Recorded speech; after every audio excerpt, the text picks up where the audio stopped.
Kayaknya upacara 17 Agustus sekarang ini nggak seperti biasanya. Minimal nggak ada lagi lomba tarik tambang, karena tambangnya sudah diobral kemana-mana. Yang ada barangkali sekarang lomba tarik tunai. Bukan cuma itu, kali ini upacara 17 Agustus, bahkan menjelang 17 Agustus sudah banyak isu berkeliaran. Pemerintah memang merencanakan upacara 17-an ini digelar di IKN. Mungkin pemerintah Jokowi ingin memperlihatkan kepada publik bahwa IKN ini sudah ready, sudah siap untuk digunakan. Sudah saatnya Indonesia pindah ibu kota. Nah, untuk pamer bahwa IKN ini sudah ready, memang wajar jika upacara besok digelar di IKN. Saat upacara kan biasanya seluruh TV melakukan siaran langsung. Ketika siaran langsung itu, kemegahan istana ada dalam sorotan kamera TV. Dengan begitu diharap dapat membentuk persepsi publik bahwa kemegahan kota baru itu sebetulnya sudah ada, sudah siap. Mungkin saja saat di depan kamera kelihatannya emang siap. Sama seperti di studio mini televisi lah, yang seolah-olah gemerlap ketika tampil di depan layar kaca. Tapi sebetulnya set studio itu kan cuma tempelan semua. Kepentingannya agar kita penonton enak ngelihatnya di depan kamera. Pasti kan agak beda ya kalau yang mau ditampilkan itu sebuah kota yang nantinya menjadi tempat bekerja, tempat tinggal ASN yang akan ditugaskan. Nggak cukup dengan set ala studio, tetapi juga dibutuhkan gedung-gedung yang nyata, jalanan yang nyata yang memang berfungsi, fasilitas sosial yang lengkap dan nyata, serta ruang kerja yang memadai. Itu yang harus dipenuhi oleh IKN kalau seandainya pemerintahan nanti mau bekerja dari sana. Coba sekarang lihat, landasan pacu bandara IKN aja sampai sekarang masih belum kelar. Katanya masih ada 300 meter lagi yang belum selesai. Sehingga besok tamu-tamu undangan yang akan menghadiri upacara nanti harus mendarat di Balikpapan atau di Samarinda.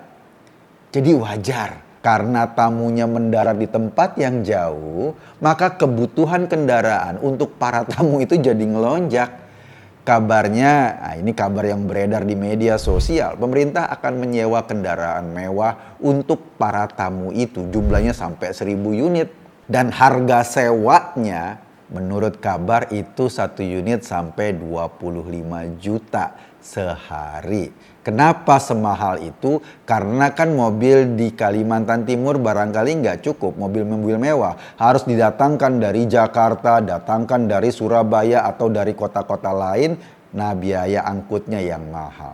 Sebelumnya, Kepala Otorita IKN atau juga Presiden Jokowi pernah sesumbar bahwa IKN ini hanya akan dilalui oleh mobil listrik.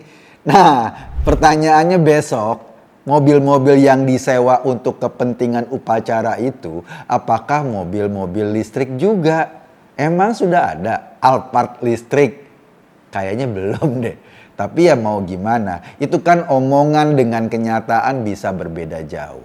Upacara yang digelar ini adalah cara dari Presiden Pak Jokowi untuk meyakinkan Pak Prabowo, menurut gua, bahwa IKN sudah layak untuk ditinggalin. Ketika upacara digelar, ketika TV-TV menyorot bagaimana kemegahan istana, lalu timbul persepsi di publik bahwa memang IKN sudah layak untuk dijadikan ibu kota.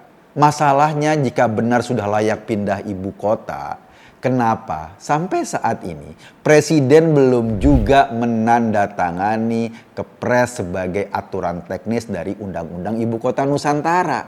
Kalau Kepresnya belum ditandatangani, maka IKN belum resmi disebut Ibu Kota Indonesia. Jika kita perhatikan, sejak awal pemerintahan Jokowi di Indonesia, upacara 17-an emang selalu dijadikan panggung untuk melakukan proses dalam tanda kutip pencitraan pemerintah. Yang tadinya khusyuk, yang tadinya memang cuma upacara bendera, sekarang lebih Kesan show-nya lebih kelihatan. Upacara dijadikan semacam panggung untuk menarik perhatian publik. Tentu saja dari segi komunikasi ini luar biasa positif. Ada terobosan-terobosan baru sehingga publik bisa menikmati suasana hikmat upacara kemerdekaan dengan cara yang lain. Kita ingat kan bocah Farel Prayoga yang pernah heboh dengan lagu Ojo Dibandingke saat mengisi acara hiburan upacara 17-an di istana, sampai ada jenderal-jenderal TNI ikut joget, menteri-menteri ikut joget, dan seolah-olah kebahagiaannya menular kepada seluruh masyarakat karena di-capture oleh televisi. Bukan hanya itu, biasanya pada saat upacara, presiden dan ibu negara juga tampil dengan menggunakan pakaian tradisional. Jokowi misalnya pernah tampil dengan pakaian ala masyarakat Baduy, kadang menggunakan pakaian khas Aceh, atau menggunakan pakaian Melayu, lain waktu memakai pakaian adat Dayak. Tapi dalam upacara 17 Agustus tahun 2023 lalu, Presiden Jokowi tampil agak beda. Ia tampil dengan seragam ala Amangkurat. Masalahnya, kali ini target pembentukan persepsi dalam sebuah upacara 17 Agustus bukan cuma mendistribusi kebahagiaan bagi penonton televisi di rumah. Targetnya tidak seperti biasa. Kali ini target pemerintahan Jokowi ingin menampilkan persepsi bahwa IKN sudah ready, ibu kota sudah siap, IKN sudah layak ditinggali. Nah, saya rasa dalam konteks itulah target utama kenapa upacara 17 Agustus digelar di IKN. Meski ya biayanya besar-besaran, sewa mobil saja sehari 25 juta. Kalau kebutuhannya 2 atau 3 hari dengan 1.000 mobil, bayangin nilai yang harus dikeluarkan oleh negara untuk show seperti itu. Jadi sekarang bukan lagi sebatas pamer pakaian adat, pamer kegembiraan, bukan lagi sebatas joget di lapangan mengiringi lagu Ojo Dibandingke. Lebih besar dari itu, saat ini yang ingin disampaikan ke publik bagaimana IKN itu sudah menggambarkan sebagai ibu kota yang siap. Sebagai kota yang sudah siap, pembangunannya sudah luar biasa. Kota yang gak bakalan mangkrak. Cara ini dilakukan oleh Pak Jokowi agar meyakinkan presiden baru nanti bahwa kita sudah layak pindah ibu kota, bahwa proyek IKN ini layak untuk diteruskan sehingga ada dukungan publik, dan mau tidak mau presiden yang baru itu harus konsen pada dukungan publik ini agar melanjutkan proyek IKN. Walhasil ya, nanti saya rasa para kru TV akan diarahkan untuk mencuplik gambar-gambar tentang kemajuan pengembangan IKN. Barangkali ada kisah soal kereta tanpa rel, barangkali ada kisah soal tidak adanya kabel-kabel listrik di atas, barangkali ada kisah soal bagaimana ruangan kerja seorang presiden, ruangannya dicuplik sedikit-sedikit, semua untuk menggambarkan bahwa kota ini sudah siap. Mungkin itu yang ingin ditampilkan dalam upacara besok. Yang ingin ditampilkan di ruang-ruang keluarga yang nonton siaran upacara secara langsung. Memang karena itu yang ditampilkan, kita nggak ngelihat ada di belakang apa.